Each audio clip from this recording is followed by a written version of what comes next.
우리 이유식 재료 사야 된다. 알았어. 어디가? 슈퍼. 거길 왜 가? 진이야. 네. 롯데 슈퍼에서 소고기 담아줘. 구매 이력이 있는 유기농 소고기를 담았습니다. 이게 이런 것도 돼? 아보카도랑 당근도. 내가 담아놨지. 진이야, 주문해줘. 말로 주문하고 눈으로 확인하는 기가진이. 육아로 바쁜 부부에게 오늘의 기술 KT. 롯데슈퍼 당일 배송입니다. 여러분 안녕하십니까? NBS 뉴스 24입니다.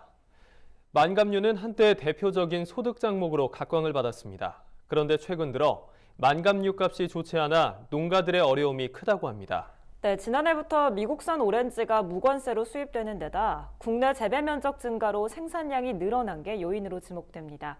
강창호 기자가 현장에서 농민들의 생생한 목소리를 들어봤습니다. 한라봉, 천혜향, 레드향 등을 재배하는 제주 지역 만감류 농가들은 최근 어려움이 많다고 호소합니다. 만감류 가격이 예년 수준에 훨씬 미치지 못해 소득 감소로 이어지고 있기 때문입니다. 가장 큰 요인은 미국산 오렌지의 무관세 수입입니다. 지난해부터 3월에서 8월까지 미국산 오렌지 무관세 수입이 시작돼 국내 시장에서의 미국산 오렌지의 가격 경쟁력이 높아졌습니다. 실제로 무관세가 적용되기 전인 올해 2월 미국산 오렌지의 평균 가격은 18kg 상품 한 상자당 57,421원을 기록했습니다. 그러나 3월부터 미국산 오렌지는 18kg 상품 한 상자당 54,148원으로 약 3,000원 저렴해졌습니다.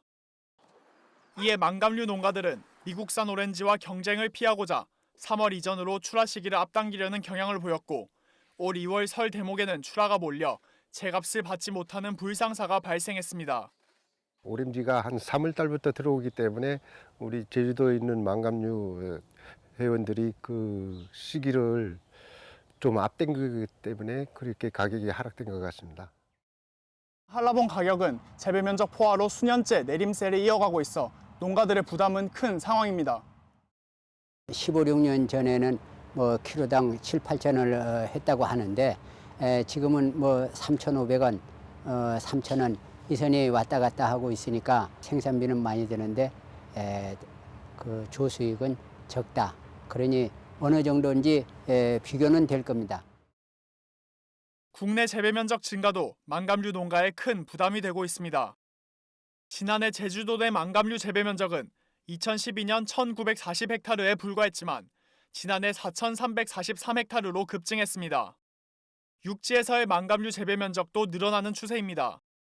2016년 기준으로 전남의 만감류 재배 면적은 58.6헥타르, 경남의 만감류 재배 면적은 18.1헥타르를 기록했습니다. 지자체들이 대체 작목으로 만감류에 대한 지원을 하고 있어 재배 면적이 계속해서 증가하는 겁니다. 이에 따라 만감류 가격은 내림세가 이어지고 있습니다. 한라봉은 출하가 시작된 지난해 11월부터 올 3월까지의 3kg 상품 평균 가격이 1,847원으로 전년 동기 대비 8% 하락했습니다. 이 기간 천혜향 3kg 상품 평균 가격도 지난해보다 12% 떨어졌습니다. 전문가들은 만감류 가격 지지를 위해서는 정상 숙기 출하 등으로 품질을 높이는 것이 중요하다고 말합니다. 당도라든지 산도가 이제 떨어지는 적기에 이제 적어도 3월 이후에 이제 출하가 돼야 이제 그 가격 향상이라든지 이제 소비자들이 선호하는 그런 그 한라봉을 출하할 수 있을 걸로 이제 기대하고 있습니다. 전문가들은 이 밖에도 만감류의 출하 시기를 분산시켜 홍수 출하를 방지하고 지자체가 홍보와 지원을 통해 만감류 소비 확대에 힘써야 한다고 주장하고 있습니다. 국산 만감류는 생산량 증가와 외국산 오렌지의 수입 공세로 인해 큰 위기를 맞고 있습니다. 이러한 위기를 극복하기 위해서는 만감류 농가들의 품질 향상 노력과 함께 지자체의 실효성 있는 대책이 시급해 보입니다. MBS 뉴스 강창호입니다. 농업계 이슈를 깊이 있게 전해드리는 수요기획 시간입니다. 최근 청주의 한 읍면에서 10년 사이에 암 환자가 60명이나 발생했다고 합니다. 마을 주민들은 암 유발 원인으로 폐기물 소각장을 지목하고 있는데요.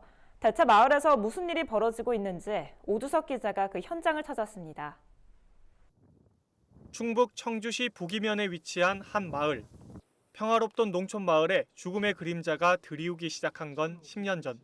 제가 5년째 나는데 딱 5년째인데 4명이 폐암으로 가셨어요. 1년 전 남편을 폐암으로 떠나보낸 노상순 씨. 감기 한 번 걸리지 않을 정도로 건강했던 남편이었기에 노 씨의 충격은 컸습니다. 폐암이라는 암이라고 하는데 얼마나 진짜 불안할지 몰라. 이렇게 건강했던 사람이 무슨 암이야. 마을 사람들은 의문의 암 발병 원인에 대해 폐기물 소각업체를 지목했습니다. 매일 소각로에서 내뿜는 연기에서 암 유발 물질이 포함된 것이 아닌가 의심된다는 겁니다.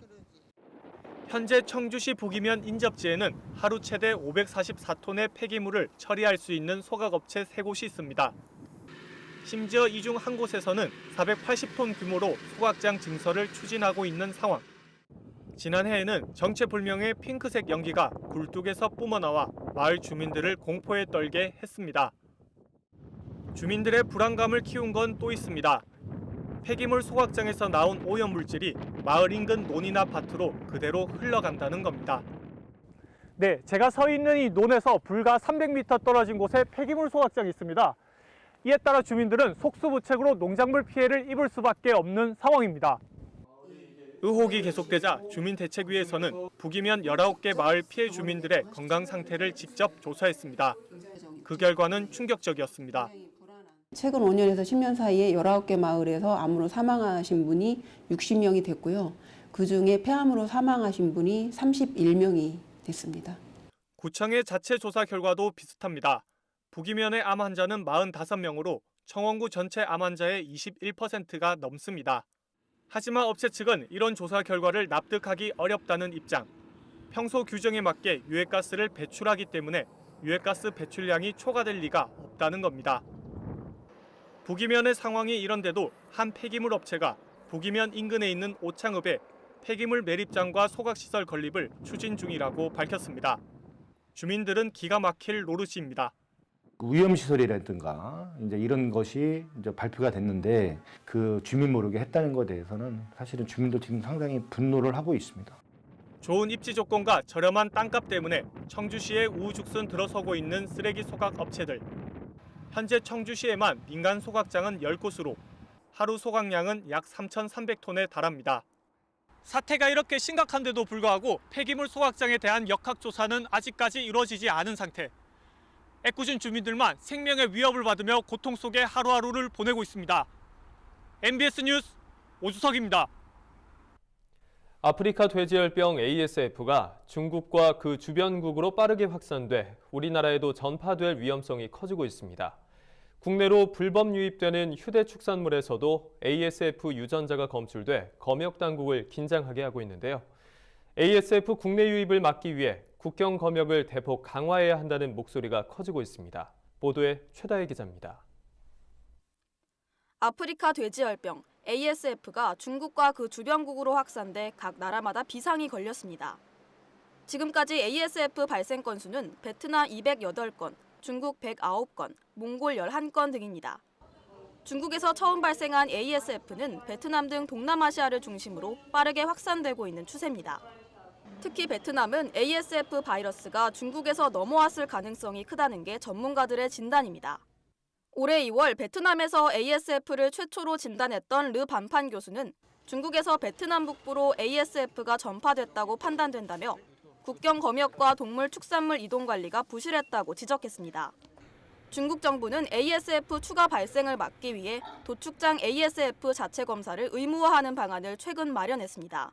법령에 따르면 중국 내 도축장은 극소량의 유전자를 검출해 증폭시켜 바이러스 감염 여부를 검사하는 이른바 종합효소 연쇄 반응, 즉 PCR 검사를 통해 자체 검사를 실시해야 합니다. 미국 정부도 ASF의 자국 내 유입을 막기 위해 총력을 다하고 있습니다. 미 농무부는 ASF의 감염 증상과 위험 경로, 농가 방역 지침 등에 관한 정보를 홈페이지에 공지하고 관세 국경 보호청과 함께 항만 공항에 투입하는 검역 탐지 견수를 늘렸습니다. 또 ASF 발생국에서 수입하는 육류, 햄, 소시지 등 축산물을 엄격히 관리 중에 있습니다. 전문가들은 우리나라도 ASF에 더 이상 안전지대가 아니라며 우려를 나타냈습니다. 주변국에서 ASF가 확산되는 데다 국내로 불법 유입되는 휴대축산물에서도 ASF 유전자가 잇따라 발견되고 있기 때문입니다. 따라서 전문가들은 주변국들의 ASF 대책을 타산지석으로 삼아 국경 검역을 대폭 강화해야 한다고 입을 모으고 있습니다. MBS 뉴스 최다희입니다. 이달 말부터 음식 폐기물을 건조해 만든 분말도 유기질 비료의 원료로 사용할 수 있게 됩니다.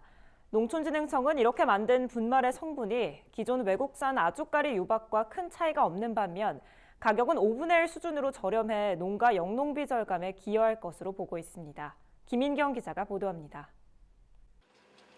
앞으로는 음식물 폐기물을 건조해 만든 분말을 유기질 비료의 원료로 사용할 수 있습니다. 농촌진흥청은 이 같은 내용을 골자로 하는 비료 공정규격 설정 및 지정 개정안을 오는 28일부터 시행한다고 밝혔습니다. 음식물 폐기물은 가정과 외식업소 등에서 나온 잔반을 뜻하는데 현재 국내 30여 곳의 업체를 통해 분말로 가공돼 동물 사료로 쓰이고 있습니다. 이 건조 분말이 앞으로는 외국산 아주까리 유박을 대체하는 비료로 쓰일 수 있어 농가 영농비 절감에 기여할 것으로 기대됩니다. 농진청에 따르면 음식물 폐기물 건조 분말의 비료 성분은 유기물 80.6%, 질소 4.4%, 인산 2.2%, 칼리 1% 등으로 구성돼 기존 아주까리 유박과 비교했을 때 큰 차이가 없습니다.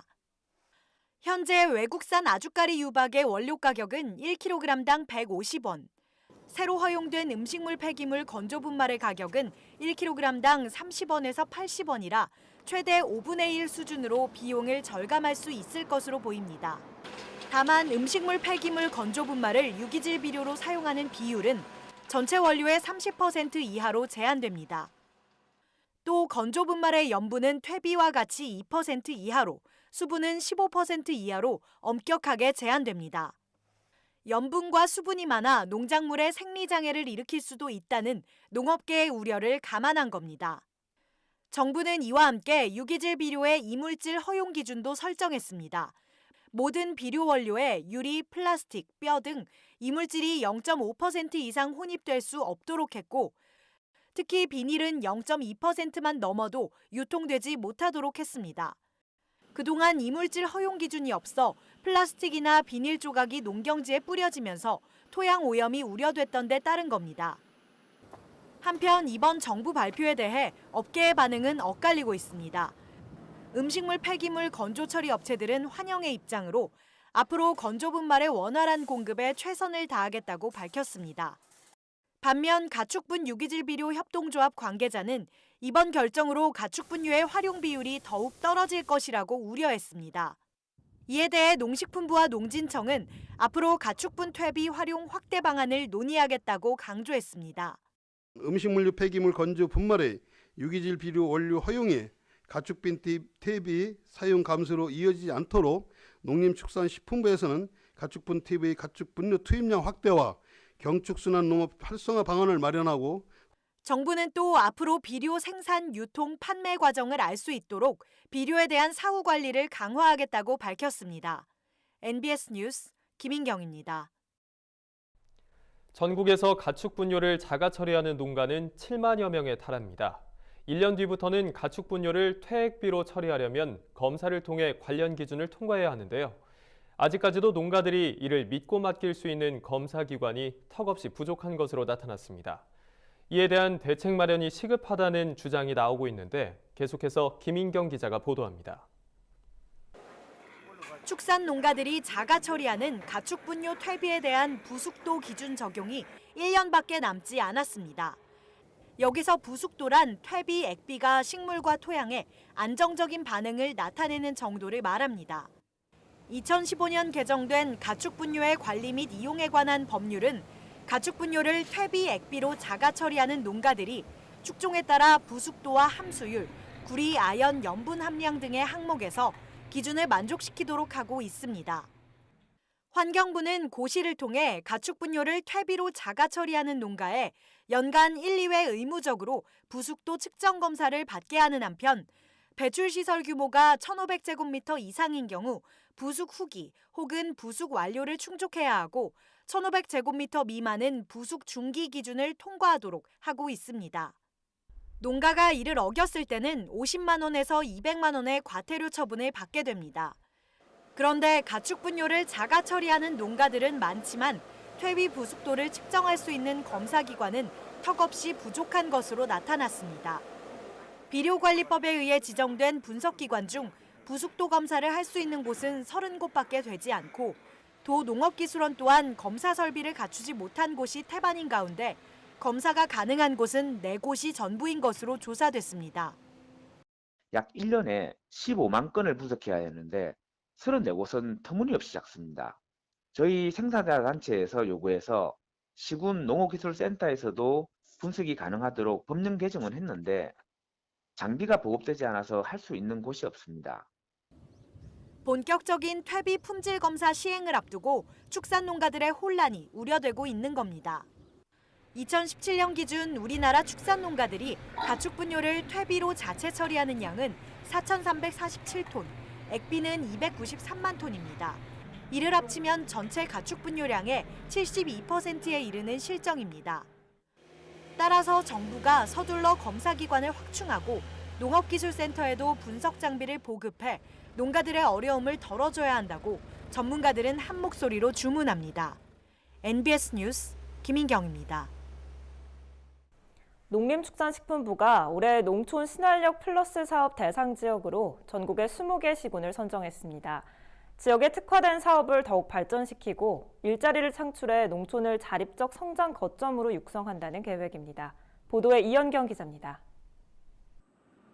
농림축산식품부가 최근 2019년 농촌 신활력 플러스 사업 신규 지역으로 20개 시군을 선정했습니다. 농촌 신활력 플러스 사업은 특산물이나 생태 문화 등 농촌 지역의 특화 자원을 활용해 일자리를 창출하는 사업입니다.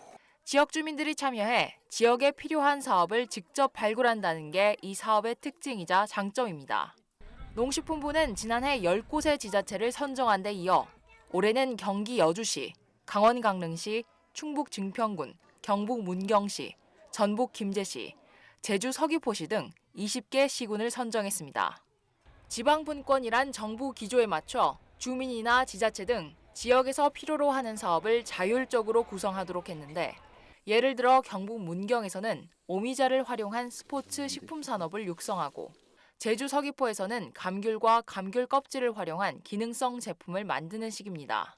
대상 지역 심사 기준은 해당 사업을 통해 지역 일자리를 얼마나 창출할 수 있는지에 초점을 맞췄다고 농식품부 측은 설명합니다. 저희가 이제 중점적으로 본 것이 지역민의 의견 수렴을 거쳐서 사업 계획을 짰느냐 이걸 평가를 한 거고 실제적으로 이제 이 사업 계획을 통해서 4년 후에는 지역 내에 어느 정도의 양질 일자리가 창출될 수 있겠느냐 그런 사업의 효과성을 본 거죠. 농식품부는 이번에 선정된 20개 시군에 올해 11월 말까지 역량 강화 교육 등을 실시하고 2022년까지 한 곳당 70억 원을 지원할 계획입니다. 이를 통해 지역 특성에 맞는 다양한 일자리가 창출되면 각 시군이 자립적으로 성장하는 것은 물론 농촌 지역의 활력이 높아질 것으로 정부는 기대하고 있습니다. MBS 뉴스 이영경입니다. 바쁜 농번기에는 농약을 뿌릴 때 방제복이나 마스크 같은 장비들을 챙기기가 쉽지 않죠. 그런데 최근 농약에 많이 노출될수록 치매 전 단계인 인지기능 저하 위험이 최대 2.8배까지 높아진다는 연구 결과가 나왔습니다. 농민들의 각별한 주의가 필요해 보입니다. 농약에 많이 노출될수록 인지기능 저하, 즉 치매에 걸릴 위험이 높아진다는 연구 결과가 나왔습니다. 연세대학교 원주의대 연구팀이 2005년부터 최근까지 14년간 농민 169명을 대상으로 분석한 결과 농약 노출과 인지기능 사이의 연관성이 관찰됐다고 밝혔습니다. 연구팀은 대상자 169명을 무작위로 뽑아 1:1 면담을 거쳐 각종 검진과 함께 인지기능 평가를 시행했습니다. 그런데 농약 노출이 잦은 농민은 다른 직업군에 비해 인지기능이 떨어질 위험이 2.4배 높았습니다. 특히 농약에 강하게 노출된 고위험군 농민의 경우 덜 노출된 농민들보다 위험성이 2.8배나 높게 나타났습니다. 농약으로 흔하게 쓰이는 유기인계 살충제가 신경계나 관련 효소에 영향을 미쳐 주의력과 기억력을 감소시키기 때문인 것으로 보입니다. 연구팀은 농약 노출이 잦은 농민의 경우 호흡기나 피부를 통한 농약의 흡수를 막기 위해 보호구와 방제복을 반드시 입어야 하고 농사일을 마친 후에는 반드시 몸을 씻어 농약 노출을 최소화해야 한다고 당부했습니다. 또 전문가들은 인지기능 저하가 곧 치매로 이어질 수 있는 만큼 농민들의 치매 관리를 위해서는 농약 관련 대책이 시급하다는 의견을 내놨습니다. 저출산과 고령화 추세가 빨라지면서 아동과 어르신에 대한 사회적 지원이 확대돼야 한다는 목소리가 높았는데요.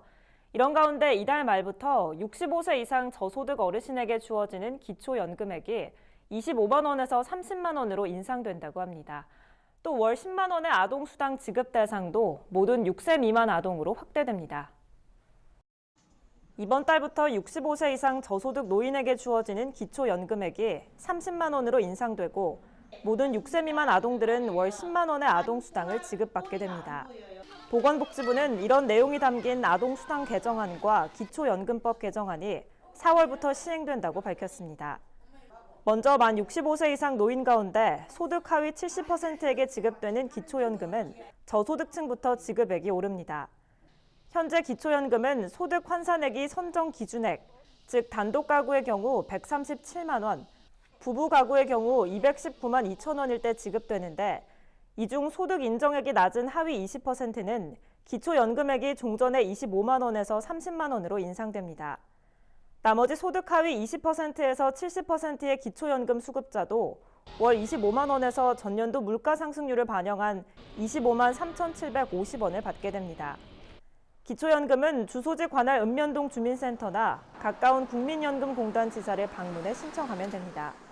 만약 거동이 어렵거나 교통이 불편하다면 국민연금공단에 전화해 찾아뵙는 서비스를 통해서도 신청할 수 있습니다. 또한 아동수당법 역시 달라집니다.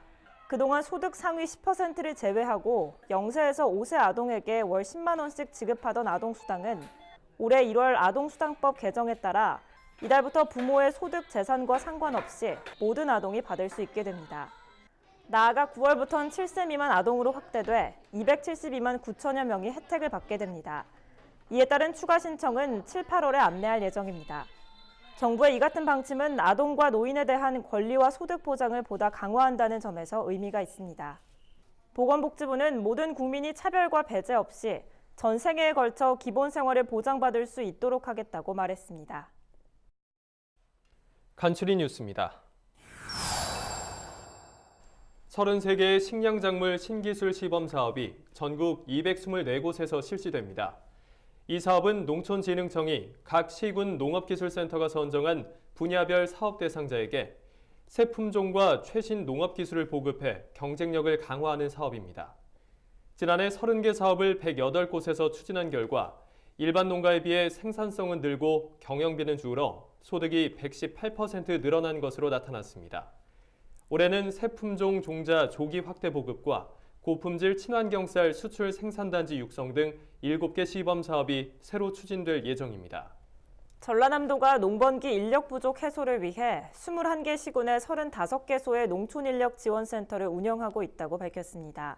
농촌인력센터는 농번기마다 인건비 상승에 시달리는 농가에 인력을 제공함으로써 적기 영농을 돕고 구직자에게 일자리를 연결해주기 위해 도입됐습니다.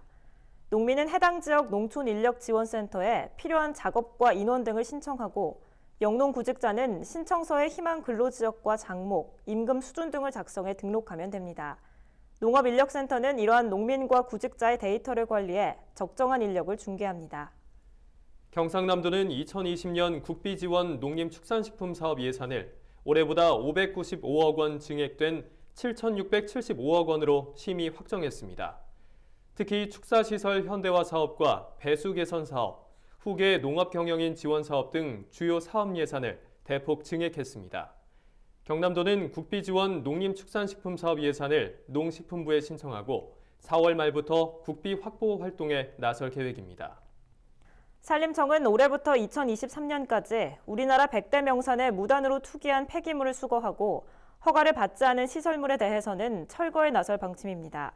지난 2017년 서울과 경기도의 100대 명산 중 14개를 조사한 결과 예산을 들여 처리해야 하는 폐기물이 2,335톤이나 발견되면서 사업의 필요성이 대두되었습니다.